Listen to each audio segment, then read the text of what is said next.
Legyőzöd a sárkányt, és elhozod a spinét, csak hogy visszakap tőle a mocsarad, ami azért nem a tiéd, mert ő telepakolt a lényekkel. Ez lenne az ábra? Tudod mit? Talán nem véletlen, hogy a szamarak nem beszélnek. Ezt nem értem, Shrek. Miért nem dobtad be neki az ógre figurát? Lerohanod, megostromolod a várát, lisztézúzod minden csontját, mint minden rendes ógre. Ó, milyen igaz? Miért is nem írtottam ki egy egész falut, és tűztem karóra a fejüket? Miért is nem vágtam fel a lépüket, és ittam ki a levét?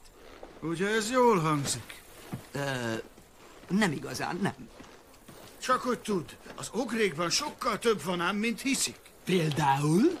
Például az ogrék olyanok, mint a hagyma. Büdösek? Aha. Nem. Megrikatnak. Nem! Ha a napon hagyod őket, bebarnulnak és fehér szőrük lesz. Nem! A rétegek! A hagyma több rétegű. Az ogre több rétegű, ahogy a hagyma. Érted már? Több rétegűek vagyunk. Több rétegűek. A hagymát nem mindenki szereti. Torta! Azt mindenki szereti. Az is réteges. Nem érdekel! Mit szeret mindenki? Az ogre nem olyan, mint a torta. Tudod, mit szeretnek még? A párfét.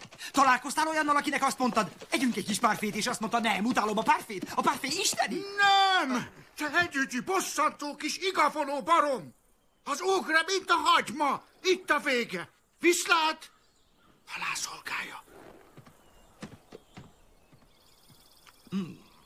A párfé talán a legfincsibb dolog az egész földkerekségen. Tudod, talán jobb volt, amikor dúdoltál. Nincs nálad egy zsepi. Csupa maszat lettem. Már a párfé említésétől is csorog a nyálam.